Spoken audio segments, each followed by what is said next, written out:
Hello Maccha, welcome to our channel. ఒకరి మీద అభిమానం పెంచుకుంటే ప్రాణాలు పోతున్న వారి కోసం ఎదురు చూస్తాం. యంగ్ టైగర్ ఎన్టీఆర్ అన్నకి ఫ్యాన్స్ కాదు, డై హార్డ్ ఫ్యాన్స్ ఉంటారని ఇప్పుడే అర్థమైంది. చావు బ్రతుకులతో పోరాడుతున్నా కానీ దేవరా మూవీ చూడాలంటున్నాడు ఒక అభిమాని. డీటెయిల్స్లోకి వెళ్లే ముందు మన ఛానల్ని కొత్తగా చూస్తుంటే సబ్స్క్రైబ్ చేసుకోండి. కౌశిక్ అనే కుర్రాడు ఎన్టీఆర్ అన్నకి వీర అభిమాని, కానీ దురదృష్టవశాత్తు బ్లడ్ క్యాన్సర్ బారిన పడ్డాడు.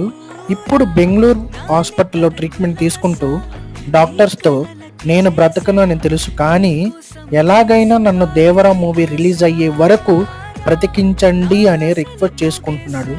వాళ్ళ పేరెంట్స్ ఇవాళ తిరుపతి ప్రెస్ మీట్లో సీఎం చంద్రబాబు నాయుడు గారిని and deputy CM Pawan Kalyan గారిని అండ్ యంగ్ టైగర్ ఎన్టీఆర్ గారిని సహాయం కోసం కోరుకుంటున్నారు. ఈ విషయం నన్ను బాగా కదిలించింది భయ్యా. అభిమానం అంటే ఇలా